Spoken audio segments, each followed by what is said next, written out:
Yeah, welcome back to my channel on philosophy and all the rest. And today it is about the only one, the best of all possibilities, the Almighty. It is about God. And I found a very interesting website. It's called Philosophy Experiments. I can really recommend that website. And let's just switch the scene here. And yeah, so I can really recommend that website. And they have one game. If you go, let me find it. It's called Battleground God. And actually, I want to go to the original explanation again. So they have different experiments. And there's one called Battleground God. And let me just explain what it is about. So they say here, or maybe it's a bit small. So, can your beliefs about religion make it across our intellectual battleground? So, it's a game, yeah? And in this game, your goal is actually to be as less contradictory as possible. And if you're contradicting yourself, you take a hit and a bullet. Let's just first play it and try to invoke like some contradictions so that you see what happens when we get a contradiction. And then maybe you play it yourself before you watch me playing it. God exists, true, okay. God is a logical possibility, and I say false. You've been bitten by a bullet. How can it be claimed that God exists, yet God is a logical impossibility? Indeed, many would see this as a direct hit because it is usually held that a logical impossibility cannot exist. But we would rather say this view requires biting a nasty bullet, for if you really believe logical impossibilities can exist, what criteria can you use to determine whether anything in this world is possible or not? So they give like really interesting explanations, but they didn't give me a hit. That's actually very bad. If God does not exist, then there is no basis for morality. I say that is true.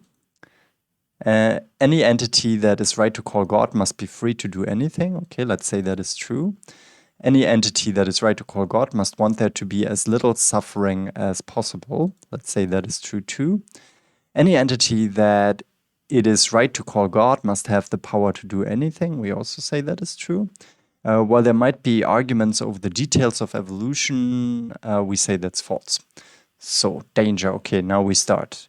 It is justified to base one's belief about the external world, that is the world outside one's head, on a firm inner conviction, even in the absence of any evidence for truth of this conviction. Let's say that is true. And I just tried to get like some bullets here, but I don't get any bullets so far. Any entity that it is right to call God must know everything there is to know. Okay, we say that's true. Torturing innocent people is morally wrong. True. When am I going to bite a not biting a bullet? When am I going to like get the bullet? If despite years of trying, no strong evidence or argument has been presented to show that there is a Loch Ness monster, it is rational to believe that such a monster does not exist. True? People who die of horrible, painful diseases need to die in such a way for some higher purpose. It's true. Okay, you've bitten a bullet. Okay. And this is how it works, right? We just go like some randomly here because I don't want to read everything to you, and I just press everywhere true. And I just want to be hit as often as possible.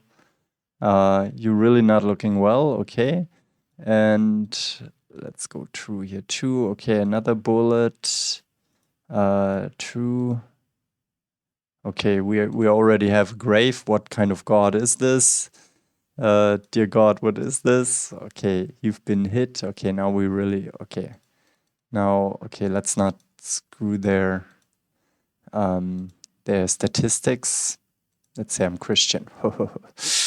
So okay, I'm screwing a little bit their statistics, right? And yeah, I get a score of 10 and less is better, 4.21. So I'm in the third percentile. So I really performed really badly. So now let's try to play it for real, okay? God exists. Does God exist? Well, I don't know. I really don't know. Maybe you know. I'm not an agnostic in the sense that I'm rejecting the question, right? Okay, God is a logical possibility. That means there's nothing contradictory about the very idea of God. I'm also not so sure about that. But following Priest, I would say that logical impossibilities are possible. But we have to be careful about them. So I'm not, like, I already noticed before that they reject the idea of the possibility that the principle of non-contradiction is not always true. So then I say, yeah, sometimes the principle of non-contradiction is not true and we can still have meaningful systems. But they are very adamant about it. So let's say this is true. So otherwise I would answer, I don't know. If God does not exist, there's no base for morality. And you see here very much how much of a relativist I am, because I would say again, I don't know. Okay, but here I say, well, this is false. I think it may be possible. So I'm not adamantly rejecting that. So therefore I say it's false. Okay. Any entity that is right to be called God must be free to do anything. No, I think that's false. I think God has to somehow follow its own essence if he exists. But that's also a larger debate, by the way. Okay, any entity that it is right to call God must want there to be as little suffering in the world as possible. And I say, well, we say God is just, right? God is the complete good. But I already see in what kind of contradictions they want to lead me. Least suffering as possible. Well, all suffering, that is true. Do I want to answer true? Just see getting already some bullets here. Well, is the goal not to catch any bullets? Then I should say it's false. Because they will probably ask a question like, is torturing allowed or something? And then I say no. And then they say, well, but why then? And is God moral? And I say yes. And then they say, but why then does God let people meaninglessly suffer? Well, let's answer true and let's see if I can dodge the next bullet. Okay, any entity that is right to call God must have the power to do anything. I would say no, because I think he cannot maybe kill himself or something. But also a complicated question. Definitely a question to meditate about. While there might be an argument over the details, evolution by natural selection is the correct explanation for the origin of species. Yeah, I think that's true. I think I believe that. I don't know if it's true, but there may be other possibilities, but I accept that belief. Who? Oh, no injuries so far. Okay. Okay, now it gets difficult. It is justified to base one's belief about the external world, that is the world outside one's head, and that's one of my major research interests, by the way, because I'm more an internal realist. On a firm inner conviction, even in the absence of any independent evidence for the truth of this conviction. Well, see, I don't think we should deal too much with the external world. So I'm already like a little bit like confused by the way this is phrased, because they presuppose that I want to make statements about the external world. But I don't. I want to make statements about the world that I experience. And that is a mind-dependent reality according to my beliefs, or to the approach that I follow, which I hold to be meaningful. So I don't know how to answer that. It is justified to base one's belief about the external world, the world outside one's head, on a firm inner conviction, even in the absence. Well, I don't like the absence of evidence. So let's say that is false. Okay. Any entity that it is right to call God must know everything there is to know. Yeah, I say yes. Like that must be true. Torturing innocent people is morally wrong. Okay, here we go. What did I say before? There should be less suffering, right? So I would say if I say true, there should not be a contradiction yet. Oh, okay, no contradiction yet. If, despite years of trying, no strong evidence or argument has been presented to show that there is a Loch Ness monster, it is rational to believe that such a monster does not exist. So this is about empirical reality. And yeah, I wouldn't believe that Loch Ness exists because there's no evidence. Could exist, it could be, but I don't think it's reasonable because we don't have evidence. It's a possibility. It's an empirical possibility. So note, like for believing in God, it's not an empirical possibility, right? It's not about the empirical, it's more a metaphysical question. It is rational. So I say this is false. Okay, no contradiction. People who die of horrible, painful diseases need to die in such a way for some higher purpose. And I think I have to answer this with yes. Because before I answered that God does not want to make unnecessary suffering. And he's all powerful. I also said that, right? No, I said, I wonder if I answer false here, will that be a contradiction? Because did I say that God can do anything? I said God can do anything, right? Did I say that? I don't remember. I said he knows everything, but I didn't say he can do anything. So therefore, so my strong feeling is I want to answer false because I don't believe in higher purposes. But I wonder if that brings me a bullet. So see, God can not do anything. He knows everything, but he cannot do everything.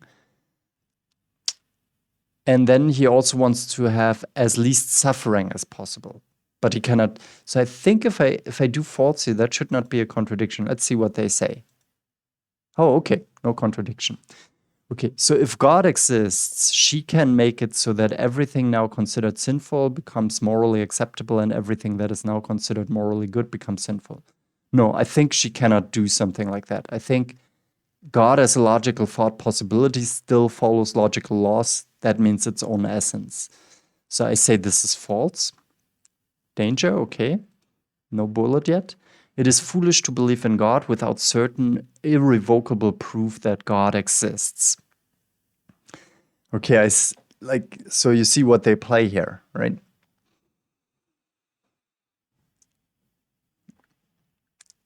So they play here the idea that I said, okay, there is no evidence for Loch Ness, so I shouldn't believe in it.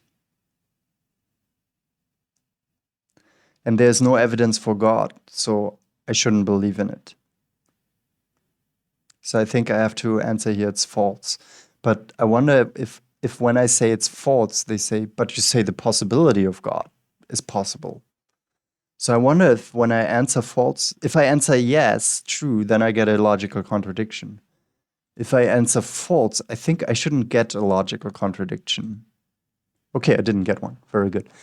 As long as there are no compelling arguments or evidence that show that God does not exist, atheism is a matter of faith, not rationality. And I agree with that. That's true. All right, I've bitten a bullet.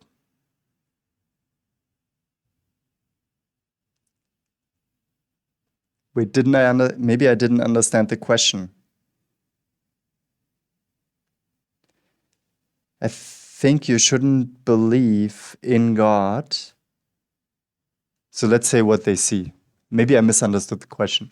So you say that if there are no compelling arguments or evidence that show that God does not exist, then atheism is a matter of faith, not rationality. Therefore, it seems you do not think that the mere absence of evidence for the existence of God is enough to justify believing that she does not exist. This view is also suggested by your earlier claim that it is not rational to believe that the Loch Ness monster does not exist, even if, despite years of trying, no evidence has been presented to suggest that it does not exist. There is no logical inconsistency in your answers. Okay, but by denying that absence of evidence, so okay, they say there's no logical inconsistency.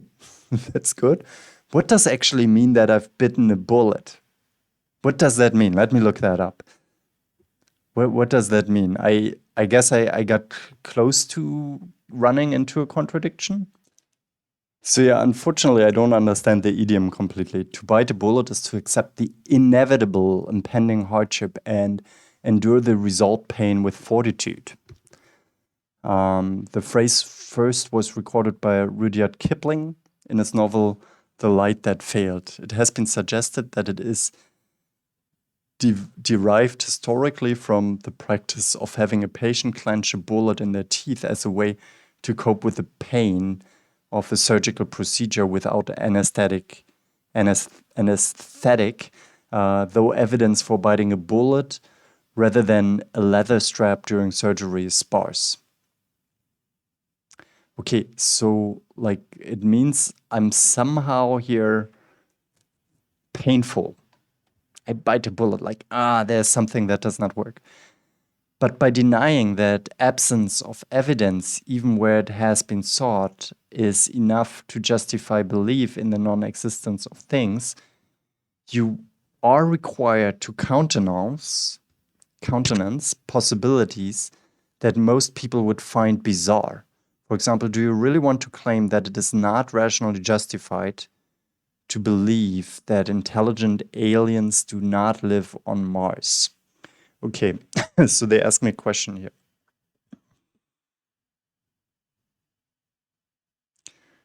So what is my belief here? There's no intelligent life on Mars.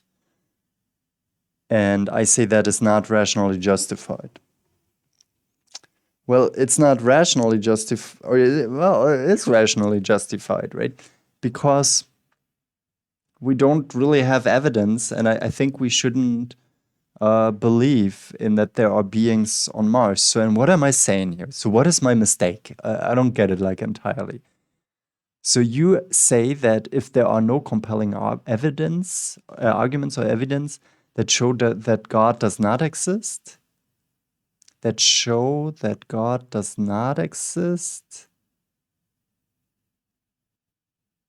then atheism is a matter of faith. So, okay, we don't have compelling arguments that God does not exist. Therefore, atheism is a matter of faith. Yeah, that sounds reasonable to me, right? So if I say God exists, that's a matter of faith for me. If I do that despite evidence. And for atheism, it seems to me the same. And so where does that contradict now? Like, this view is also suggested by your... So therefore, it seems you do not think that the mere absence of evidence for the existence of God is enough to justify believing that she does not exist. Yeah, I do so. And maybe there's a problem here because on the one hand, we talk about empirical phenomena, like people on Mars or the monster of Loch Ness, which we probably can figure out by empirical means. But I think the existence of God, I don't think we can prove that by empirical means. It could always be otherwise. Empirical means are inductions, right? So I think there is here a difference in matter. I wonder if I contradict myself. This view is also suggested by your earlier claim that it is not rational to believe. Yeah, so they have here empirical. Maybe I'm too dumb here to see my contradiction. But they say it's not a logical inconsistency in your answers, right? So I'm still in good health. I've bitten a bullet, but I'm sure there comes more. So the serial killer, Peter Sutcliffe, had a firm inner conviction that God wanted to kill him to kill prostitutes. He was therefore justified in believing that he was carrying out God's will in murdering victims. So let me just answer this with false, because I think the inner voice or the inner belief should not be a justification for what we do. Does that contradict what I said, that I said something about the mind external reality, right? Let me see. Do they give me a bullet? No. Ha. Okay, if God exists, she can create square circles and make 1 + 1 72. I don't think that's necessarily possible. Maybe for these things it is possible, but I don't think that they can make everything. I don't necessarily believe in the consistency of math. So I don't think it's a matter of God, but I see they want to let me run here into a contradiction. Because I said that, well, I said God cannot do anything he wants, right? So I answer false here. I think God follows, if God exists as a possibility, follows logic. Okay? It is justified to believe in God if one has a firm inner conviction that God exists, even if there's no independent evidence that God exists. So that seems to be like related to the question that I got just bitten a bullet. Inner conviction that God exists. Even if there, yeah, we need like some argument. Independent evidence, what is that? I don't think there's empirical evidence, but there could be arguments for the possibility of God. But I think we shouldn't believe in God as long as we don't have a good argument or evidence. Well, let me answer that with false. Oh, I didn't get a contradiction. Okay, I'm male. Other. Now I have to reveal my age. So, I would say other. I'm a relativist. Christian relativist. Okay, let's see here. Battleground. So I got 1. Remember, less is better. I scored in the 95th percentile. You navigated the battlefield suffering 0 hits and biting 1 bullet, which represents an overall performance at the 95th percentile. The tables on the right show how your performance compares to the other 120,865 people who have completed Battleground God. You can find the list of questions here. Okay, very interesting. Bullets and hits, 1, what is this here? Average. So the average hits are 1.48 and biting bullets are on average 1.28. Okay, I think this is a great website. I really recommend this website to you. It's called Philosophy Experiments. There are a lot of other interesting things that I will show you. Congratulations to the person who designed this website. Buy their t-shirts or donate. Well done. I wonder who made this. Let me see. Who made this?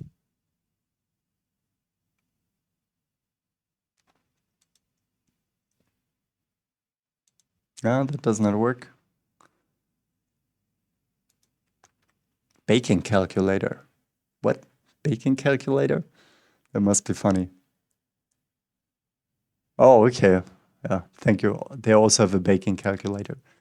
So yeah, there's no impressum, right? However, great website. I liked already. It seems I liked already their. Did I like their Facebook? Like their Facebook. Do everything to support them. And yeah, that was so far my talk on philosophy and all the rest about this website. You can also check out my website, which I would be very happy, and my different YouTube channels. You know, I have this channel on philosophy, then I have another channel on more everyday stuff that is not supposed to be super deep, but a little deep about everyday stuff. And then one channel on the future, where I try to involve more questions regarding the future. I have a podcast. You will all find that on my website if you want to know more about me, philosophy, and all the rest. So thank you for watching and have a good night. Live long and prosper.